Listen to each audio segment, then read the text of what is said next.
पत्नी का भूत। एक आदमी की पत्नी अचानक से बहुत बीमार पड़ गई। मरने से पहले उसने अपने पति से कहा, मैं तुम्हें बहुत प्यार करती हूँ, तुम्हें छोड़कर नहीं जाना चाहती। मैं नहीं चाहती कि मेरे जाने के बाद तुम मुझे भुला दो और किसी दूसरी औरत से शादी करो। वादा करो कि मेरे मरने के बाद तुम किसी और से प्रेम नहीं करोगे, वरना मेरी आत्मा तुम्हें चैन से जीने नहीं देगी। पत्नी का भूत और इतना कहकर वो चल बसी। उसके जाने के बाद कुछ महीनों तक उस आदमी ने किसी दूसरी औरत की तरफ देखा तक नहीं, पर एक दिन उसकी मुलाकात एक ऐसी लड़की से हुई जिसे वह चाहने लगा। बात बढ़ते गई, बढ़ते तक शादी तक आ गई। उनकी शादी हो गई। शादी के ठीक बाद आदमी को लगा कि कोई उससे कुछ कह रहा है। मुड़कर देखा तो वो उसकी पहली पत्नी की आत्मा थी। आत्मा बोली, तुमने अपना वादा तोड़ा है, अब मैं हर रोज तुम्हें परेशान करने आऊंगी। और इतना कहकर वो गायब हो गई। आदमी घबरा गया।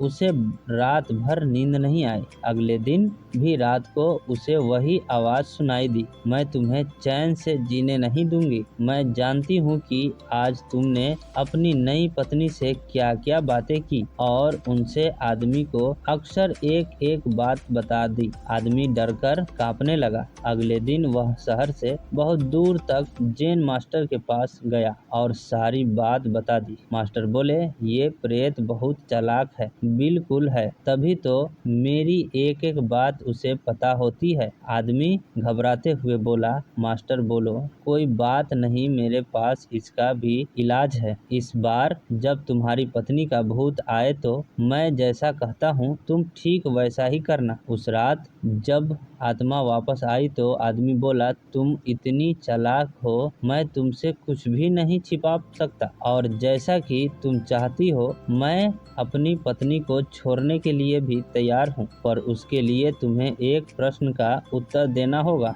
और अगर तुम उत्तर न दे पाई तो तुम्हें हमेशा हमेशा के लिए मेरा पीछा छोड़ना होगा। पत्नी का भूत बोला, मंजूर है, पूछो अपना प्रश्न। आदमी ने फौरन जमीन पर पड़े बहुत सारे छोटे छोटे कंकर अपनी मुट्ठी में भर लिए और बोला, बताओ मेरी मुट्ठी में कितने कंकर है। और ठीक उसी समय भूत गायब हो गया। कुछ हफ्तों बाद वो एक बार फिर से जैन मास्टर के पास उनका शुक्रिया अदा करने पहुंचा। मास्टर उस भूत से पूछा, पीछा छुड़ाने के लिए मैं जीवन भर आपका आभारी रहूंगा। आदमी बोला, पर मैं ये नहीं समझ पाया कि आखिर उस प्रश्न में ऐसा क्या था कि एक झटके में ही भूत गायब हो गया। मास्टर बोले, बेटा, दरअसल कोई भूत था ही नहीं। मतलब? आदमी आश्चर्य से बोला, हाँ, कोई भूत था ही नहीं। दरअसल दूसरी शादी करने की वजह से तुम्हें एक अपराध बोध महसूस हो रहा था, और उसी वजह से तुम्हारा दिमाग एक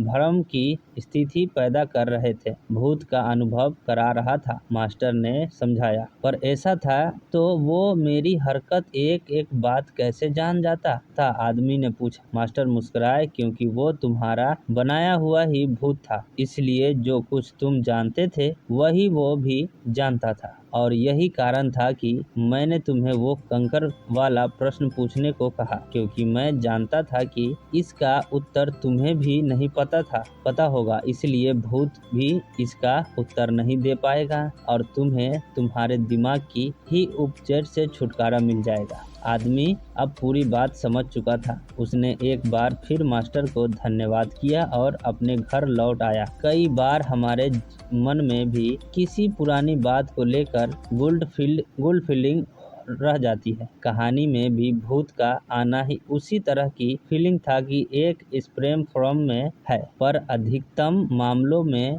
हम किसी पुरानी घटना को याद कर अफसोस करते हैं और कभी कभार खुद पर क्रोधित भी हो जाते हैं। ऐसा बार बार करना गलत है। अपने भूत की वजह से अपने भविष्य और वर्तमान को बिगाड़ने में कोई समझदारी नहीं है। इसलिए अगर आप भी किसी पुरानी घटना की वजह से अपराध बोध महसूस करते हैं तो ऐसा ना करें। गलतियां करना मनुष्य का स्वभाव है, सभी करते हैं। आपसे भी हुई तो तो कोई बात नहीं, इस घटना को पीछे छोड़े और अपने जीवन को समर्थन बनाने के लिए दिशा में काम करें। पर क्या भूत सच में होते हैं? यह एक ऐसी बहस है जो सदियों से चली आ रही है। जहां करोड़ों लोग मानते हैं कि भूत सच में होते हैं, वहीं बहुत से लोग ऐसे भी हैं जो भूत या आत्माओं को अवस्था को लेकर समझ नहीं है। खैर, जो भी है, अक्सर हमें भूतों से जुड़ी कुछ घटनाओं का जिक्र सुनने को मिल ही जाता है, और अगर बताने वाले की मानो तो ये घटनाएं सच्ची होती है। तो आइए हम ऐसी ही कुछ सच्ची भूतिया कहानी के बारे में जानते हैं और मिलेंगे फिर अगली कहानी के साथ। तब तक के लिए गुड बाय, थैंक यू। मिलेंगे फिर अगली भूत वाली कहानी के साथ। बाय।